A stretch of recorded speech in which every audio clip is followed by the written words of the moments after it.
Thank you. I'm really happy to be here. I'm a big fan of Boston. I want to thank MadPow first for holding the event. I'm a big fan of what you all are doing. You're fantastic people. Also, what you contribute back to the community of design, the community of Boston. Mike, I want to thank you for your invitation. As a side note, as we were waiting for slides to go up, my first baseball game was game 1 of the 1981 World Series, Yankees versus Dodgers. I am a massive Yankee fan. The Dodgers won that World Series, and Mike and MadPow have invited me to the week where both the Dodgers and Red Sox are playing the World Series in Boston. So thank you very much for having me here. So today we're going to get a little bit up. So I'm actually not going to speak to financial well-being right now, but actually talk to design. We've heard some stories of the importance and the impact that design can have on financial well-being at financial service companies, insurance companies. And so we're going to talk a little bit about design needing to speak business. If you were here yesterday, we heard a lot of great information around behavioral change. We heard some information about design at different levels. And we also heard about innovation labs. So Amy, Adam, and Jonathan Bush all shared information about that. And I want to get to this funny word called innovation. This is a word that we hear a lot daily. And I'm not sure that we all, Marley would say, share the same language of what this word actually means. And there are many ways to break down this word. I'd like to break it down according to a 2014 study by Don Norman, maybe a familiar author name, and an author named Roberto Vergante. So they did a study and released a paper in 2014 where they were really talking about the differences of incremental and radical innovation. And what we see here is really improvements within a given frame or changing the frame altogether. And what the article focused on was really the differences in these innovations, but they have a small little nugget in there which I find very compelling. They actually talk about what makes innovation successful. And what they list out in the article, in the paper, is that there are 3 criteria. That an innovation has to be novel, it has to be unique, and it has to be adopted. So many of us are designers, design leaders in the room. Where do you think innovation fails? Adoption, lovely. 96% of radical innovation fails because it was not adopted. So that's going to be an important sort of theme that's going to kick us off here early on. So right now, design is very en vogue. We are hearing it in popular culture. There is not I think a week where Fast Company or HBR or the Design Value Index is being spoken about of contributing back and seeing the impact that design is having. It's brought us a lot of popularity recently. We are changing mindsets. How many of our business leaders have gone to D-School and are doing design education inside of large organizations? There's a lot of investment being made.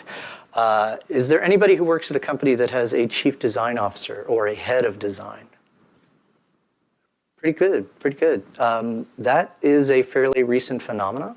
And so trending all in the right direction, right? That's what we wanted. Our favorite Venn diagram worked.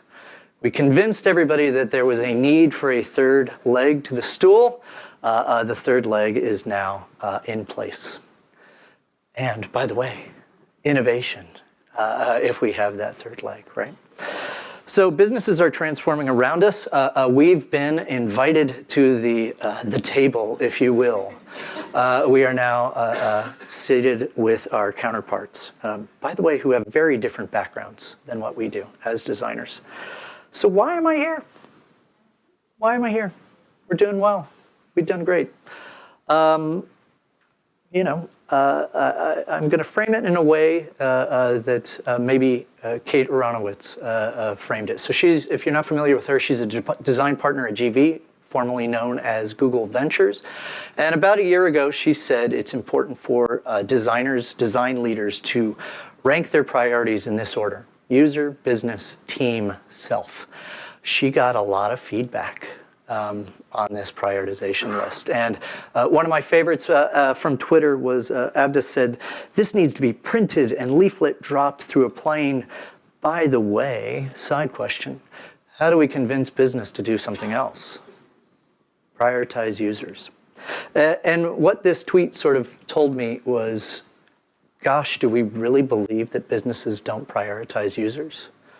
Businesses have marketing teams and sales teams and support teams, all sorts of teams that prioritize users with a different perspective.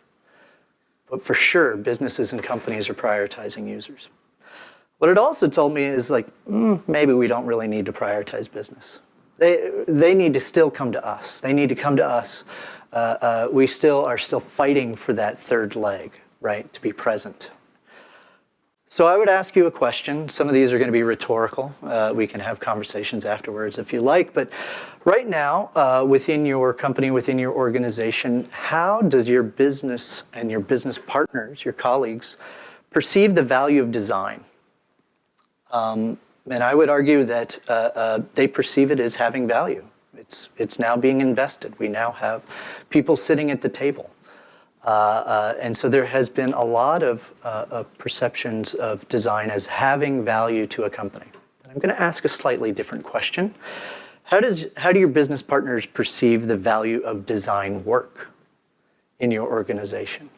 Are you still having fights about resourcing, allocation, why research matters, why design is always screwing up a 3-week sprint?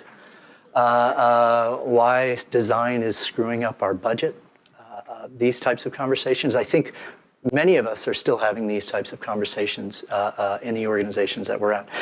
And while many companies have invested significantly in design, I think investment in design work still often questioned. It's sort of a little bit lower level than just the table, right? So I think this is a language problem. It's nice that Marley went right before me. So this is actually a recreation of an image that was created by Tom Mulhern and Steve Portugal back in 2004. So this is now a 14-year-old image. And that often design and business come together and they talk using the same language of wanting innovation, breakthroughs, disruption, results and impact. But what they mean, what their expectations are still widely different. Design comes in as this new culture and expects everybody to have patience, and we're going to do some new thinking, new behavior, and the business is still going, show me the proof. Where's the numbers? How can you quantify those results? So I think we then still have this misalignment of what design work and the value of design work actually has. So we have our Venn diagram here again. And a lot of times we'll see these overlaps, and if you Google Venn diagram on these 3 particular areas, you'll find all sorts of images. And usually within these images, you'll see explanations of the overlaps. And I think one of the common ones we see is really business is about viability. How is this good for business? Design is about desirability. Do people actually want to adopt this? And technology is about feasibility. Can we do this? Can this be executed? Have you ever noticed these circles overlap? According to this Venn, when I see it, I think we should be spending about 20% of our time demonstrating how desirability is good for business, and we've lost the fun. But it says for business there. And I believe our business partners are already embracing this overlap.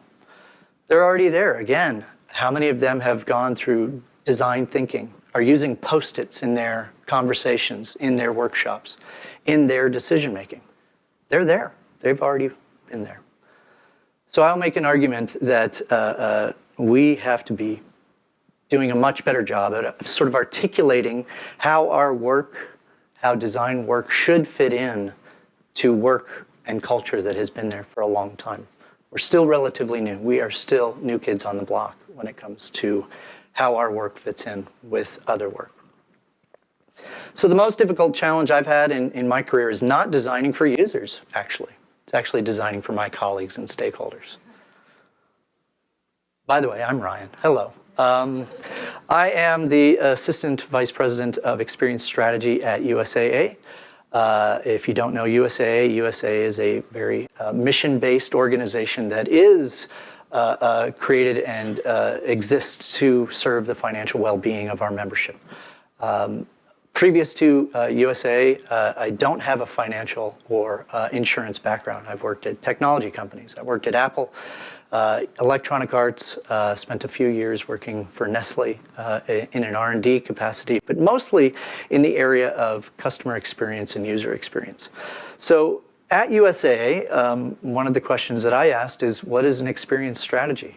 Last year, my former boss, the guy who recruited me to USAA, Greg Marion, I think challenged the notion that we are defining experience strategy in a right way. So the way we define experience strategy is really based on a proprietary model of ways of working. So rather than having product management or service management, we have experience management. So this is how we organize our work based on a need to then see if our products and services fit that need. So we define experience strategy is how USAA, how we create market differentiation with an experience offering. It's really about the business viability. And so my team is providing a novel approach to management consulting to really address the gaps between what I would say is business strategy and design strategy, speaking to that language gap that we have. And so what we do is we are rooted in design. I am a designer by trade. I have also run product and program teams, but we apply design and business methodologies to really determine the business viability of these experiences that we want to invest in and bring to market for our membership. So I mentioned this world of CX and UX. Harley's here. I got to see him a couple weeks ago at Forrester's CX Forum. And if you look at the definitions of customer experience, user experience, according to Forrester, are really about perceived value. So either the perceived value that customers have in their interactions with the company, or really the perceived value that users have in their interactions with products and services. So this is really where my thinking comes from, my perspective. And back in the day when I was 15 years ago, there was no third leg. So design was really an extension of the business. We were part of the business, and it was really important for us to reach out and understand all these other perspectives of the business itself. So being inside customer experience organizations, you're also highly surrounded by metrics, driving more of the what and the how. How are we defining what we are doing is working?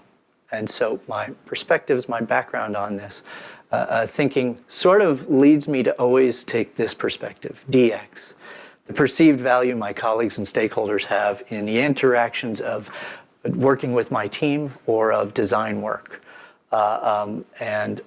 So I think it's what we're going to talk about is really how we might do a better job of filling this gap of articulating how our work fits in with business work, if you will, but using the same type of tools that we are already using. So I believe articulating how design work fits into business processes is a design problem to solve. And this calculation of perceived value right now, often what we hear a lot are about costs from our business partners. We hear about the costs that design have, and I think we're struggling to determine what the perceived benefits are.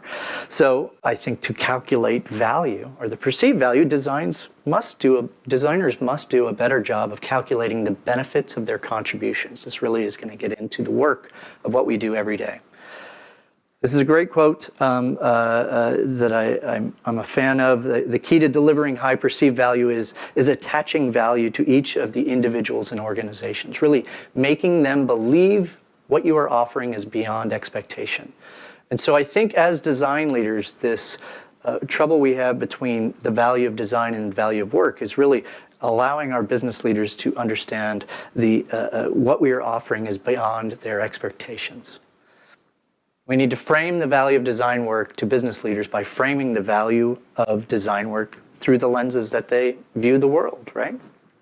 Welcome to B School.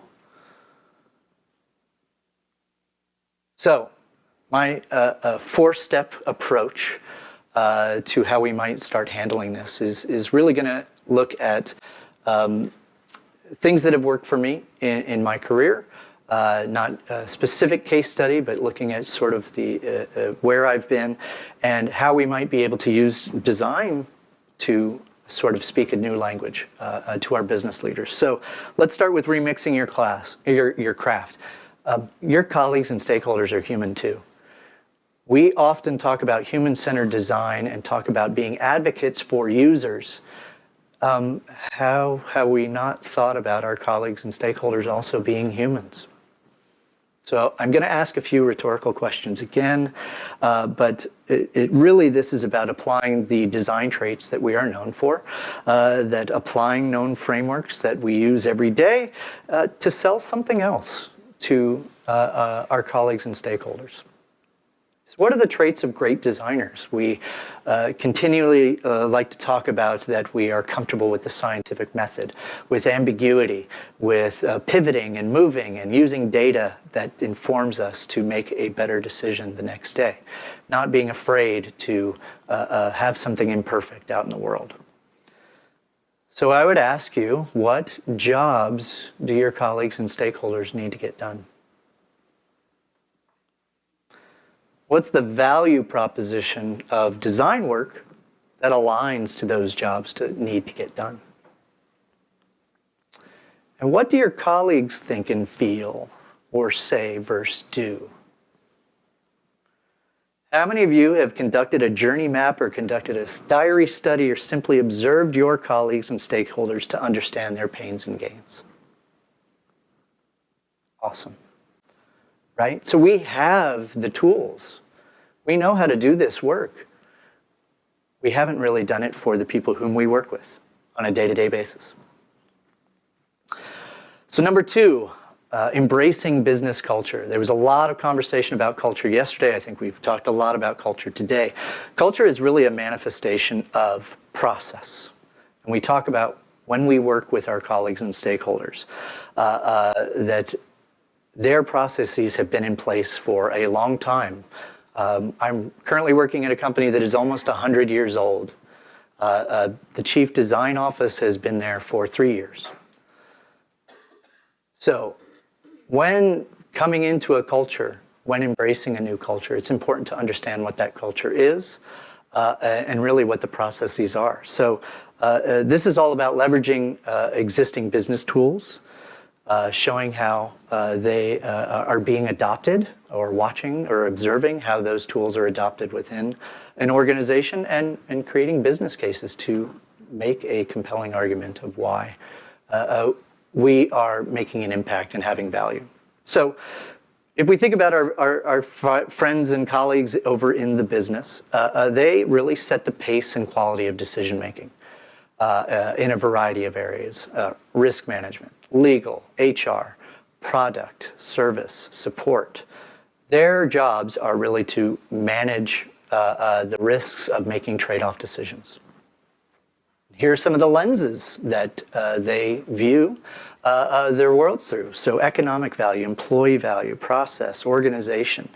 This is how they are communicating and viewing the world. So another way to look at it from that sense of if we use our tools are what are they buying? So we continue to sell the need for design, the need for journey mapping and service blueprints, but what are they buying? Or perhaps a question you hear a lot is, what am I paying for when it comes down to design work in those projects, in those increments, in that space where a lot of execution happens? This is a great slide from Leah Booley. She did a workshop a few years ago at UX Strat where she sort of looked at the relationship between business strategy and design strategy. So it's important for us as design leaders to know where the alignment is, that when we're talking human insights, the business might be talking market opportunity. How does the table communicate with each other? Do you see a balanced scorecard there? Do we see a lot of traffic lights determining where we are healthy, where we are good, where we are bad? And what are the types of models that the businesses are using to develop the strategies that they are going to move forward and exist in the market? Same song, new verse, right? Have you ever, as a design leader, developed your own balanced scorecard or communicated with SWOT analysis or used these frameworks that the business is using to communicate with each other on a daily basis? I think a lot of times we look at our business friends and their PowerPoints and their decks and want to talk about white space and fonts and color. Observe them as researchers, observe them as designers, and you might see a different perspective on how they communicate with each other. So the last area I really want to focus on is the scary portion of the talk. I don't know how scary this is going to be for this audience, but this is about math. And perhaps being a financial background, most of you, math won't be so scary. But this is about leveraging business assumptions, quantifying some projected ROIs, and identifying options to move forward, to really communicate and quantify the value of design work as it happens. So I believe desirability meets viability through numbers, right? Start with business assumptions. How often as designers have we had the business say, we want to improve retention by 2%, and we respond with, how do you know it's retention? Why do you want to do that? Show me the data. Go back to your scientific method. What if we assume that that's to be true? The best way to validate whether it is true or not is actually to do some math around it, to validate it, to go out and test it. So this is a great, simple method of calculating ROI of retention. This is a hypothetical scenario. But I'm going to get into why this is important for you as a design leader. So if we look at this specifically, this calculation. So when we look at the potential incremental dollars earned, this is business viability. The costs to go out and conduct a project to actually get resources allocated cannot exceed this number. If it's more expensive to do than potential return, don't do it. That's going to help them make a trade-off decision. When it comes to the, say, numbers of customers within a segment, we're not talking about personas here, but a segment, behind that is asking the business if they actually know who they're going to target, right? And so they may say a demographic like millennials. Millennials are really big. They probably have all sorts of different needs. But within that, you can ask the business, actually, do they have a subsegment? Do they actually understand who they're wanting to move in a different way? And that's how you can attribute that to a persona, the behaviors, the feelings, the actions that we want to embody in action to really get that adoption. That 12 to 10%, this is a great scenario to actually prototype and test against, to set up multi-tests to see if there's any correlation to an improvement related to retention, to validate whether they're going right. And by the way, if they don't have a base value of, say, annual customer value in this segment, they can't actually calculate the ROI. Have you ever gone to your business leader and say, it would be really bad if you ask for $4 million to do this project, and in 6, 9, 18 months, you can't actually tell your business partner if you made any of that back? You don't want to be in that scenario. So an important point for me to make here is to identify options for testing. Options are good. Options drive accountability back to the business. Rather than saying, here is your one solution, why not say, here are 3 potential paths, here are 4 potential paths that you may go. All of those carry risk, but you're in the trade-off decision-making business, so you have to understand what the risks are of each one of those paths. And that's how you can align these to your tests and prototypes. And show the costs and benefits. How many times do we work with our business partners where they want to throw something up, expect a full ROI within 3 months, but according to the math, it's going to take 3 years to get? Stick with it, trust the numbers, stick with the calculation. Lastly, all of this can be presented in a business case. Business cases is what they understand. So treat it like an RFP rather than treat it as an assignment. Treat it as if they were a client and you're an agency and they're asking you for some recommendations. So put together a business case, have an executive summary, have some financials around that, have project definition and who you're actually going to resource and put on the project. Present it back to the business with options in this perspective. They're really going to understand now what that value of design work is. So investing in design work is a business decision. Business leaders will prioritize design perspectives of users when it's good for business. When it's good for business, the perceived benefits of design work become actual business value. Thank you.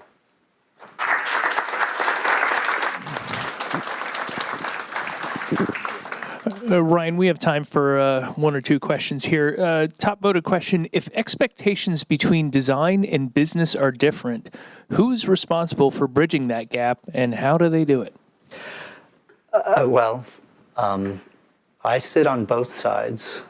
I would say if somebody identifies that there's a gap, it's now their responsibility to bridge the gap. And more often than not, designers see the gap, and business leaders have already embraced a lot of what design brings.